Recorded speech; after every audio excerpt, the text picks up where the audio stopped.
It's the middle of summer, so I'm gonna bring you a tip on your AC system. Hey, what's going on, guys? This is Pete with Auto Repair Tips. If you enjoy working on your own car and you want to learn tips and tricks just like the master technician, then start by clicking that subscribe button and hitting that bell so you never miss anything. If your car's AC system decides it's only going to blow on one speed, 9 out of 10 times it's a resistor. And the resistors are on 99% of your vehicles out there. Let me show you what it looks like. This is an 01 Chevy Silverado.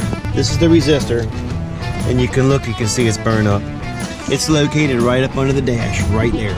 It's held on with 2 screws. Screws look like this, and you can take them off with a 7/32. So if your fan motor decides not to blow, but on 1 speed or 2 speeds, make that the first thing you check. It'll save you a ton of money. Stay cool this summer.